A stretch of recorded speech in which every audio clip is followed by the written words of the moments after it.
प्यारे बच्चों, कक्षा 8 की विज्ञान की क्लास में आपका पुनः स्वागत है।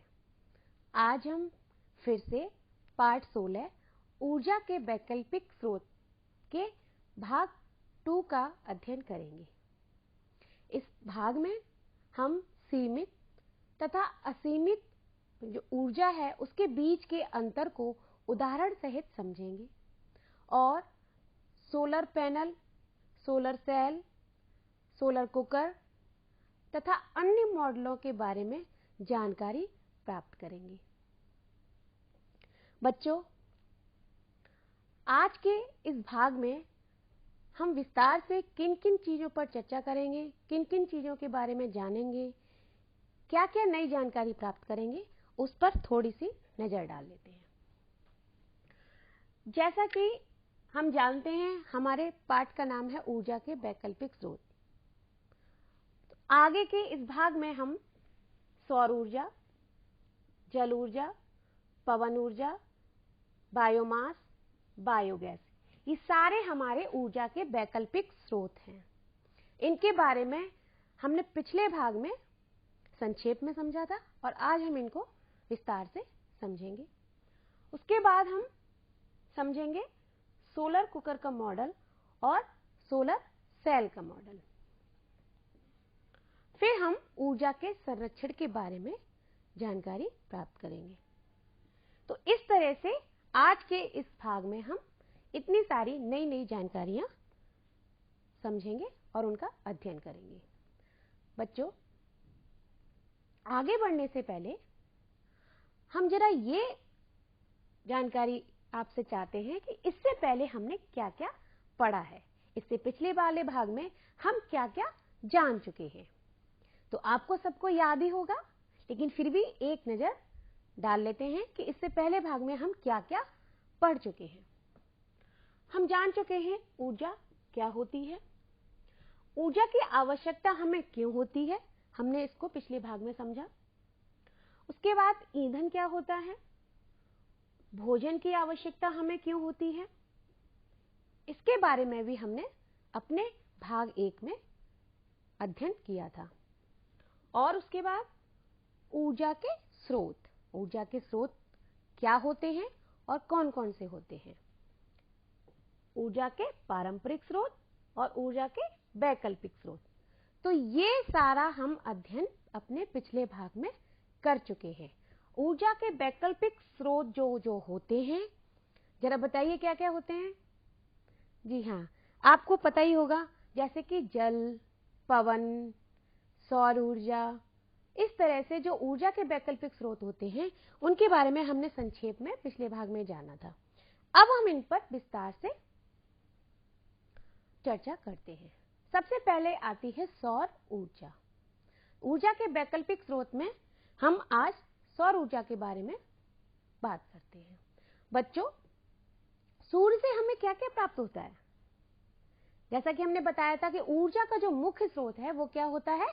सूर्य। मुख्य स्रोत होता है सूर्य, क्योंकि ये इसकी जो ऊर्जा है वो हमें अनंत काल तक मिलने वाली है और ये वैकल्पिक स्रोत के अंतर्गत आता है। इससे हमें प्रकाश और ऊष्मा दोनों ही ऊर्जा के रूप में प्राप्त होते हैं। और क्या है, ये जो ऊर्जा है वो असीमित है, कभी ना नष्ट होने वाली। ये हमें लगातार अनंत काल तक मिलती रहेगी। कौन सी ऊर्जा? सौर ऊर्जा, जो हमें सूर्य से प्राप्त होती है। और सूर्य से हमें प्राप्त होती है प्रकाश ऊर्जा और ऊष्मा, यानी कि ऊष्मीय ऊर्जा। तो ये दोनों ऊर्जा है वो हमें सूर्य से प्राप्त होती है। इस तरह से सूर्य से प्राप्त होने वाली ऊर्जा को हम सौर ऊर्जा कहते हैं। दिन के समय में सोलर पैनल की सहायता से हम विद्युत का उत्पादन करते हैं और उस ऊर्जा का प्रयोग हम अपने कार्य करने में करते हैं। जैसा कि आपको चित्र में दिख रहा है कि सूर्य से हम ऊर्जा प्राप्त करते हैं इन सोलर सेल, और सोलर सेल से मिलकर बने होते हैं हमारे सोलर पैनल, और ये यहाँ पर विद्युत मोटर दिखाई गई है। तो इस तरह से जो ऊर्जा है सूर्य की हमें विद्युत के रूप में प्राप्त होती है, फिर उससे हम कई सारे अपने कार्य करते हैं। सोलर पैनल के द्वारा हमें कुछ ऊष्मीय ऊर्जा भी प्राप्त होती है जिससे हम अपने भोजन पकाते हैं। तो इस तरह से सूर्य की ऊर्जा का हम कई तरह से उपयोग करते हैं। सूर्य की ऊर्जा यानी कि सौर ऊर्जा का पेड़ पौधे भी अपना भोजन बनाने में उपयोग करते हैं। ये सूर्य के प्रकाश की उपस्थिति में प्रकाश संश्लेषण क्रिया द्वारा अपना भोजन बनाते हैं, जैसा कि आपको यहाँ पे दिखाई दे रहा है। तो प्रकाश संश्लेषण की क्रिया से पौधे भी अपना भोजन सूर्य के प्रकाश की उपस्थिति में बनाते हैं। अब बच्चों हम बात करते हैं कि सूर्य जो है उसकी जो ऊर्जा है, सौर ऊर्जा, उसका उपयोग हम कैसे कैसे करते हैं, किन किन उपकरणों के मदद से हम उसका उपयोग कर पाते हैं और अपने कार्यों को पूर्ण कर पाते हैं। जैसा कि हमने यहाँ देख पा रहे हैं कि कृत्रिम उपग्रह, इसमें भी सौर ऊर्जा का उपयोग होता है। लेकिन कैसे? क्योंकि जो कृत्रिम उपग्रह होते हैं वो पृथ्वी के चारों ओर चक्कर लगाते हैं और वह सूर्य से मिलने वाली ऊर्जा से ही ऊर्जा ग्रहण करते हैं। सोलर पैनल के द्वारा वो सौर ऊर्जा को ग्रहण करते हैं और उनको जो कृत्रिम उपग्रह हैं उनको ऊर्जा लगातार मिलती रहती है और वो अपने कार्य को निरंतर करते रहते हैं। उसी तरह सोलर कुकर में ये भी सूर्य के द्वारा ऊष्मीय ऊर्जा को प्राप्त करते हैं और उसमें ऊष्मीय ऊर्जा एकत्रित हो जाती है। उस ऊर्जा का हम अपना भोजन बनाने में, भोजन को पकाने में उपयोग लाते हैं। जिस तरह से यहाँ पर ये मॉडल दिखाया गया है, ये आप देख पा रहे हैं कि ये है सोलर कुकर और ये है सीसा युक्त ढक्कन। इसका सबसे जो ऊपर वाला भाग है ये है सीसा युक्त ढक्कन है, यानी कि ये शीशे का बना है। और फिर उसके बाद एक और इसमें कांच लगा है नीचे। यहाँ पर पकाने वाले बर्तन है, भोजन को जहाँ पकाया जाता है, जिसमें आप भोजन रखोगे। ये हैंडल है इस बॉक्स का। तो इस तरह से जो सूर्य की ऊर्जा है वो यहाँ पर ये जो शीशा जो लगा हुआ है, ये ढक्कन, यहाँ से ऊष्मीय ऊर्जा के रूप में अंदर जाती है और फिर वहां पर ऊष्मा एकत्रित हो जाती है जो भोजन को हमारे पकाती है। इसी तरह से एक और दिया गया यहाँ पे सौर जल ऊष्मक। यहाँ पर भी सूर्य से प्राप्त ऊर्जा सोलर पैनल के द्वारा प्राप्त की जाती है, जो एक निश्चित क्रम में लगे हुए होते हैं। आप देख पा रहे हैं, एक निश्चित क्रम में लगे हुए हैं। उसके बाद एक बैटरी दी गई है जहां पर सूर्य की ऊर्जा एकत्रित होती है और ये विद्युत मोटर लगी हुई है। यहाँ से विद्युत मोटर का क्रम दिया गया है, उसके बाद विद्युत मोटर लगती है।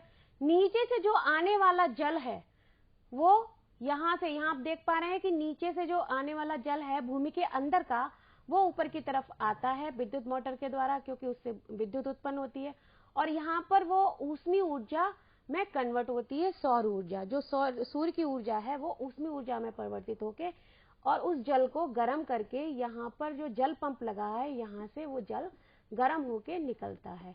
तो इस तरह से हमारा सौर जल ऊष्मक कार्य करता है। तो आप देख पा रहे हैं कि कितने उपकरण के द्वारा हमने सौर ऊर्जा को, जिस तरह से आप देख पा रहे हैं, ये देखिए, ये मैंने एक छोटा सा मॉडल बनाया है सोलर पैनल का। ये देख रहे हैं, ये सोलर पैनल का मॉडल है। मान लीजिए ये सूर्य है, ये सूर्य है और ये सोलर पैनल। तो यहाँ से ये ऊष्मा या प्रकाश ऊर्जा है, जो सौर ऊर्जा है, वो ऊष्मीय ऊर्जा में कन्वर्ट होगी सोलर पैनल के द्वारा। ये इसको ग्रहण करेंगे और ये जो सोलर पैनल हैं वो सोलर सेल के द्वारा बने होते हैं, छोटे छोटे सोलर पैनल के द्वारा बने होते हैं जो एक निश्चित क्रम में लगे हुए होते हैं। उसके बाद ये जो ऊर्जा है वो, जैसे कि यहाँ पे हमने दिखा रखा है कि ये जो विद्युत मोटर लगी है, बैटरी लगाते हैं, वो फिर कन्वर्ट करती है विद्युत में और उसके बाद हमारे जो कार्य होते हैं, इससे हम पवन चक्की या आटा चक्की या फिर पंखा, यानी कि बिजली का जब उत्पादन हो जाता है तो हम कई सारे कार्य कर सकते हैं। हम आटा चक्की भी बना सकते हैं और हम जल को भी गर्म कर सकते हैं, जल पंप लगा सकते हैं। इस तरह से कई सारे कार्य हम इसके द्वारा कर सकते हैं। अभी इसके बारे में हम आगे भी जानकारी प्राप्त करेंगे। जैसे कि अगर हमारे इस बैटरी में, मैं इसको चला के एक बार दिखाती हूँ, ये देखिए, इस तरह से हम कार्य कर पाते हैं। अगर ये इस तरह से चलेगा हम यहाँ पे जल पंप भी लगा सकते हैं या आटा चक्की भी लगा सकते हैं, या कई तरह से हम उपकरणों का उपयोग कर सकते हैं सौर ऊर्जा के द्वारा। अब हम आगे बढ़ते हैं। जल ऊर्जा। आप सबको क्या ये पता है कि जो बहता हुआ जल है, यानी कि जो गतिमान जल होता है, उसमें ऊर्जा होती है। कभी आपने बहते हुए जल में कोई चीज डाली होगी तो वो क्या होता है, वो बहती हुई नीचे आ जाती है, लेकिन उसके बाद तो आप कुछ कार्य नहीं करते। वो जो वस्तु है उसको कौन लेके आता है, जल नीचे ले आती है। तो उसी तरह जब पहाड़ों पर या पहाड़ी क्षेत्रों पर जो हमें कार्य करने होते हैं, जैसे कि अगर वहां से कोई भारी लकड़ियां हैं या जो व्यवसाय होते हैं लकड़ी के, जो ऊपर से नीचे लाना होता है, तो उनको कैसे लाया जाता है, वो गतिमान जल के द्वारा ही हम नीचे उनको ला सकते हैं, क्योंकि वो जल अपने साथ उनको बहाकर नीचे ले आते हैं। आप यहाँ देख पा रहे हैं, ये है बहता जल। इस तरह से अगर हम यहाँ पर कोई वस्तु या भारी चीजें डालते हैं तो वो नीचे धीमे धीमे नीचे आराम से आ जाता है और वो ऊंचाई से नीचे की ओर वो वस्तु आ जाती है। तो इस तरह से जो इमारती लकड़ियां हैं पहाड़ों पर, उनको हम निचले स्थानों पर ला सकते हैं। और क्या होता है, बहते जल से हम पवन चक्की चला सकते हैं या आटा चक्की भी इस तरह से हम चला सकते हैं, क्योंकि उससे विद्युत उत्पन्न की जा सकती है और हम अपने कई कार्य इस विद्युत ऊर्जा के द्वारा वो हमें प्राप्त होती है जल ऊर्जा से। जो गतिमान यानी कि बहता हुआ जल है उससे हम प्राप्त करते हैं और हमारे कई कार्य संपन्न होते हैं। आगे देखिए, ये है जल विद्युत संयंत्र। आपने देखा होगा कि नदियां जब बहती हैं, कहीं कहीं बांध बने होते हैं, यानी कि उन जो जल बहता हुआ आता है उसको कहीं कहीं रोका जाता है। तो जहां पर ये जल रोका जाता है नदियों का, वो उनको हम बांध कहते हैं, यानी कि उनको उस जल को रोक कर रखा जाता है और उस जल का प्रयोग हम कई कार्यों में अपने करते हैं। तो वहां पर जल विद्युत संयंत्र भी लगे होते हैं। वो क्यों लगे होते हैं, उससे क्या होता है, जो बहता हुआ जल है उसको रोका जाता है। उसको रोकने से एक तो वो हमारे कई कार्यों में सहायता देता है, रुका हुआ जल, और उससे विद्युत उत्पन्न भी की जा सकती है। उस पानी से विद्युत उत्पन्न की जा सकती है, फिर उस विद्युत का हम अपने कई कार्यों में उपयोग करते हैं। तो इस तरह से जल विद्युत संयंत्र भी हमारे मदद करता है कई कार्यों को करने में। अब हम बात करते हैं पवन ऊर्जा। बच्चों, ये जो पवन ऊर्जा है उसका इस्तेमाल ज्यादातर उन क्षेत्रों में होता है जहां पर वर्ष भर बहुत तेजी से हवाएं चलती रहती हैं, वहीं इस पवन ऊर्जा का इस्तेमाल हो सकता है।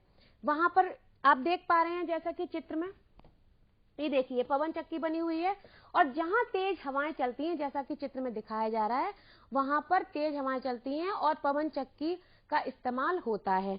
तो जैसा कि मैंने भी एक बनाई है, ये देखिए मॉडल।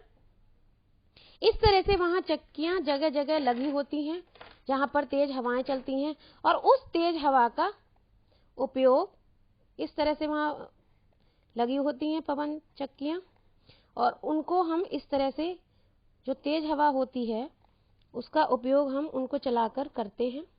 ये देखिए, उनको चलाकर करते हैं। जब ये चलने लगती हैं तो इसके द्वारा हम अपने कई कार्य कर सकते हैं।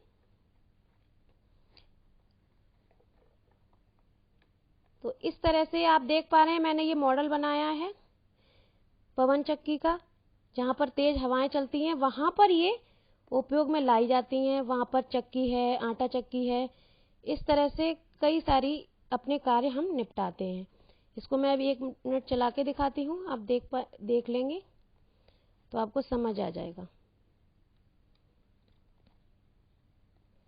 ये देखिए, आपको दिखाई दे रही है, ठीक है। इस तरह से जहां तेज हवाएं चलती हैं वहां पर इस तरह से पवन चक्कियां चलती रहती हैं, और जब वो पवन चक्की चलती हैं वहां की तेज हवाओं का उपयोग पवन ऊर्जा के रूप में करते हैं। तो जो पवन ऊर्जा होती है, इस तरह से चक्कियां चलाकर उन पवन ऊर्जाओं की जो उसको हम परिवर्तित कर देते हैं विद्युत ऊर्जा में, और फिर उस विद्युत ऊर्जा का हम कई कार्यों को करने में अपने उपयोग करते हैं। कई तरह के कार्य होते हैं उससे, जैसे आटा की चक्की चलती है, जल पंप भी चल सकते हैं।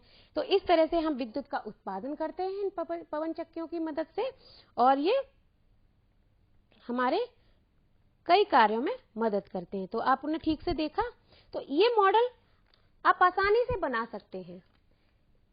ये इस तरह से आप कागज की पंखुड़ी भी लगा सकते हैं।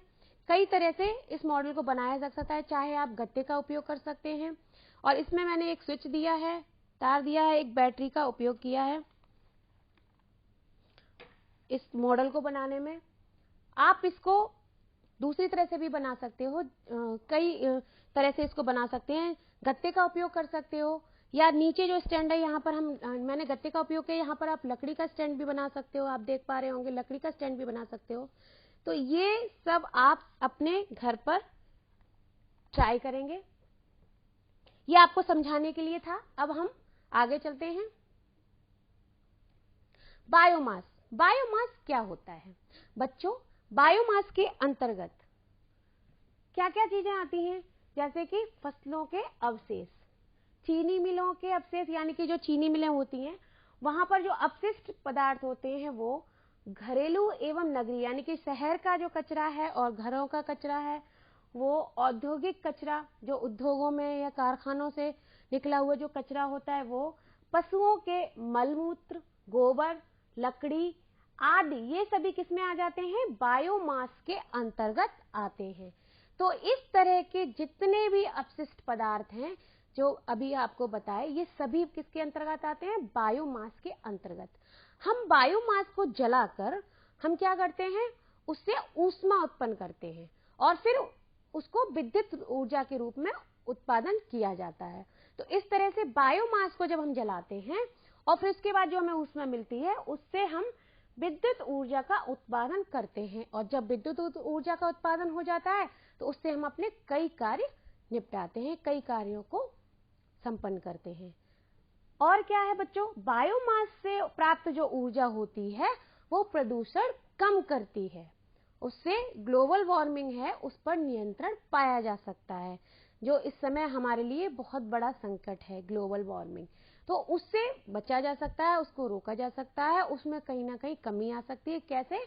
इन जो ऊर्जा के वैकल्पिक स्रोत हैं उनका हम उपयोग करें तो बायोमास भी एक ऊर्जा के वैकल्पिक स्रोतों में से एक है। हमें इसका उपयोग करना चाहिए क्योंकि इससे प्रदूषण कम होता है। जैसा कि आप चित्र में देख पा रहे हैं, लकड़ी हुआ, कृषि के जो अपशिष्ट हैं, यानी कि खेतों में जो अपशिष्ट पदार्थ बच जाते हैं, घरेलू अपशिष्ट हैं, तो ये सभी वस्तुएं, ये सभी जो पदार्थ होते हैं वो बायोमास के अंतर्गत आते हैं। अब हम बात करते हैं बायोगैस। बायोगैस क्या होती है बच्चों? जब बायोमास जो होता है उसको ऑक्सीजन की अनुपस्थिति में रखा जाता है कई दिनों तक, और उसका जब अपघटन होता है तो वहां से कुछ गैसेस निकलती हैं, कुछ गैसें निकलती हैं।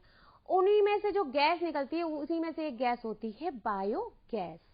तो बायोमास को जब हम ऑक्सीजन की अनुपस्थिति, वहां पे ऑक्सीजन नहीं होती, यानी कि मिट्टी के अंदर कहीं गहराई में हम उसको कई दिनों तक रखते हैं, फिर वहां से कुछ गैसें बनती हैं, कुछ गैसें उत्पन्न होती हैं, उन्हीं में से एक गैस होती है जिसको हम कहते हैं बायोगैस। तो इसके साथ साथ इसमें जो गैस होती है, मीथेन गैस भी होती है और भी कई गैसें होती हैं। बायो जो गैस होती है उसका हम उपयोग कहाँ कहाँ करते हैं बच्चों? आपने भी देखा होगा कि आपके गांव में या आपके आसपास कहीं बायोगैस प्लांट या फिर गोबर गैस प्लांट कुछ बने होंगे। तो वो क्यों बने होते हैं? शायद आपने ध्यान नहीं दिया होगा, वो इसीलिए बने होते हैं, वहां पर बायोगैस उत्पन्न की जाती है और वो गैस जो है वो हमारे घरों तक आती है और उसका हम खाना पकाने में या विद्युत उत्पादन में या प्रकाश प्राप्त करने के लिए उनका हम उपयोग करते हैं। तो इस तरह से आप देख रहे हैं कि यहाँ पर एक बायोगैस प्लांट का मॉडल दिया गया है।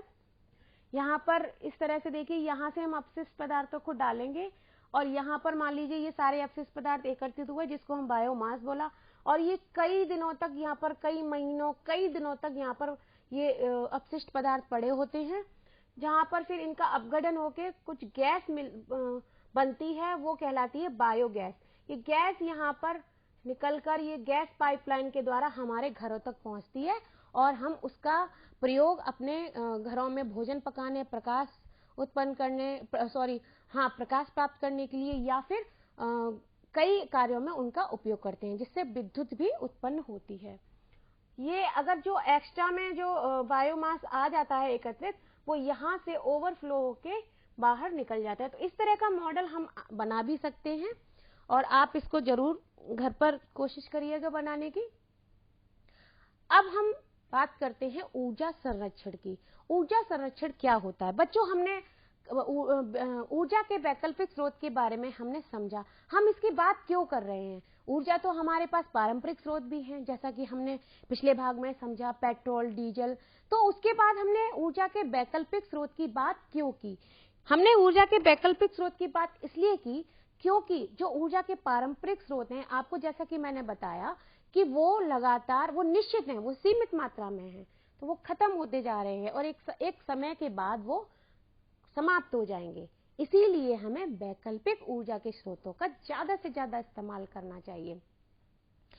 और उसके लिए क्या करना पड़ेगा? उसके लिए हमें ऊर्जा संरक्षण के जो आदतें हैं, ऊर्जा संरक्षण का जो ज्ञान है, वो हमें होना चाहिए। तभी तो हम ऊर्जा की बचत कर पाएंगे, तभी तो हम ऊर्जा वैकल्पिक स्रोतों के बारे में अच्छे से सोच पाएंगे। तो जो ऊर्जा की खपत लगातार हो रही है, उसका जो अपव्यय हो रहा है, बिना बात के ही हम ऊर्जा को लगातार खर्च करते जा रहे हैं। जहां उपयोग है वहां भी हम ऊर्जा के अनवीकरणीय स्रोतों का उपयोग करते हैं, जहां जरूरत नहीं है हम वहां भी उनका उपयोग करते हैं। तो ऐसा नहीं होना चाहिए। हमें क्या करना चाहिए ऊर्जा के बचाव के लिए? हमें एक तो ऊर्जा की बचत की जो आदतें हैं, जो ज्ञान है, वो हमें होना चाहिए। और क्या होना चाहिए? ऊर्जा संरक्षण की जो दृष्टिकोण है, उसके लिए हमें क्या करना पड़ेगा? अनवीकरणीय ऊर्जा के जो स्रोत हैं, उनका कम से कम उपयोग करना सीखना पड़ेगा। यानी कि जैसे डीजल, पेट्रोल, इनका जो उपयोग है वो हमें कम करना पड़ेगा। और क्या करना है हमें? जैसे घरों में विद्युत उपकरण लगे होते हैं, पंखा, बल्ब, हीटर और ऐसे कई उपकरण आपके घरों में होते हैं, उनका उपयोग हम जरूरत पड़ने पर ही करें।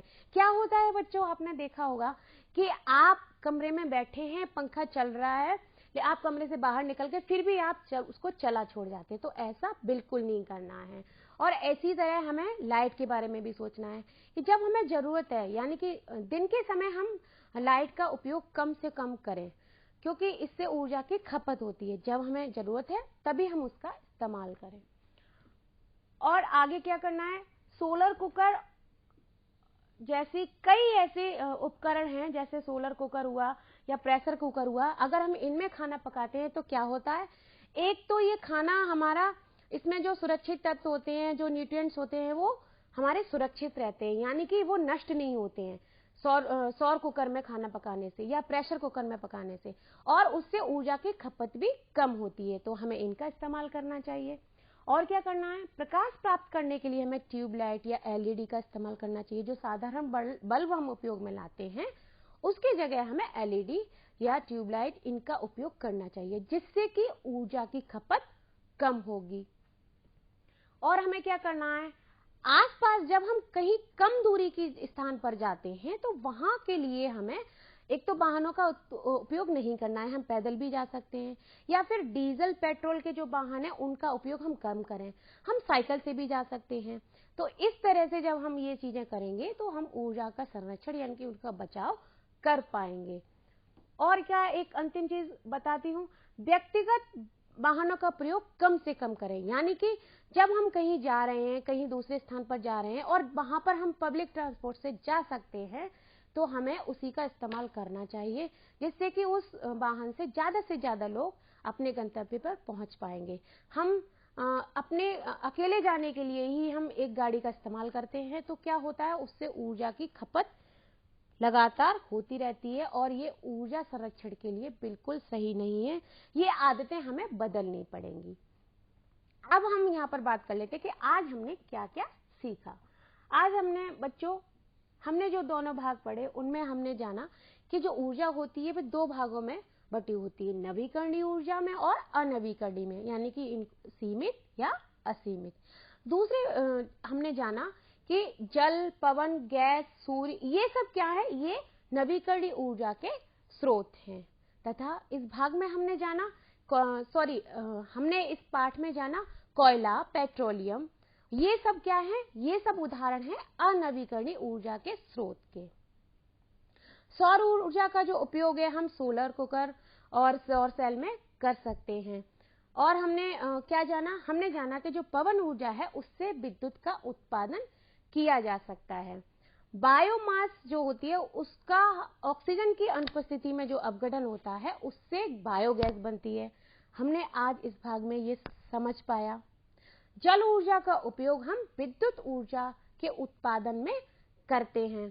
तो आज हमने ये जानकारी प्राप्त की तथा हमने ये भी जाना कि जो अनवीकरणीय ऊर्जा के स्रोत हैं उनका उपयोग हमें कभी कभी करना चाहिए, आवश्यकता आने पर। अनावश्यक रूप से हमें उसका उपयोग नहीं करना है।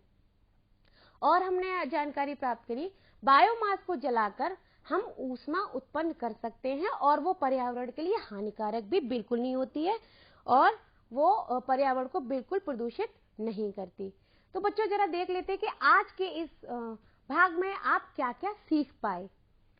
यहाँ पर कुछ क्वेश्चन दिए गए हैं, उनमें से बताएंगे जरा आप, इनमें से बायोमास नहीं है, जैसे पेट्रोल, कूड़ा करकट, गोबर और घरेलू अपशिष्ट। जैसा कि मैंने बताया कूड़ा करकट, गोबर और घरेलू अपशिष्ट क्या है, ये बायोमास हैं। तो इनमें से बायोमास कौन नहीं है, कौन नहीं है, यहाँ पे आप टिक लगा देते, कौन नहीं है, पेट्रोल। ठीक है, अब अगला देखते हैं। पवन ऊर्जा को विद्युत ऊर्जा में बदलती है, कौन बदलती है पवन ऊर्जा को विद्युत? Solar cell. क्या मैंने ये बताया? बायोगैस प्लांट, सोलर कुकर या पवन चक्की? आप बताएंगे। आपने ठीक से अगर इस पाठ को समझा है, जी हाँ बच्चों आप सही सोच रहे हो, पवन चक्की। तो ये आपके रॉन्ग हो गए। तो अब आगे देखेंगे कि ये इसमें देखेंगे कि किसकी सहायता से बहते जल की ऊर्जा से विद्युत का उत्पादन किया जाता है। यहाँ पर ऑप्शन दिए हुए हैं, जल विद्युत संयंत्र से, बायोगैस प्लांट से, सोलर पैनल से, सोलर जल ऊष्मक से। यहाँ पर जल विद्युत संयंत्र से विद्युत ऊर्जा का उत्पादन किया जाता है। अब आप देखिए बायोमास का ऑक्सीजन की अनुपस्थिति में अपघटन करने से क्या प्राप्त होती है। तो हमने जैसे बताया था आपको, बायोगैस प्राप्त होती है, बाकी सब ऑप्शन गलत है। तो आप इस तरह से पाठ को ठीक से समझ गए होंगे। बच्चों अब आती है गृहकार्य की बारी। बायोगैस और बायोमास में अंतर आपको बताना होगा और आपको अपनी नोटबुक में लिखना होगा बच्चों। और आपको गृहकार्य क्या करना है, सौर ऊर्जा का उपयोग कैसे करेंगे ये सब आपको बताना है और अपनी नोटबुक में लिखना है। बच्चों यहाँ पर कुछ उदाहरण दिए हैं और यहाँ कुछ ऊर्जा दी है, आपको इनसे मैच करना है उदाहरण को। बायोगैस प्लांट, पवन चक्की, घरेलू अपशिष्ट, सोलर कुकर, जल विद्युत संयंत्र, इनको इन ऊर्जाओं से मैच करना है सही। ये आपका गृह कार्य है। अब आती है बारी प्रोजेक्ट वर्क की। बच्चों यहाँ पर देखिए कि कुछ प्रोजेक्ट दिए गए हैं, ये आप देख पा रहे हैं। तो आपको क्या करना है, घर पे सोलर कुकर या सोलर सेल का मॉडल, जैसा कि मैंने आपको दिखाया था इस तरह से, सोलर पैनल का उपयोग करते हुए आप चित्र में जैसे दिखाया था उस तरह से आप घर पर बना के देखेंगे।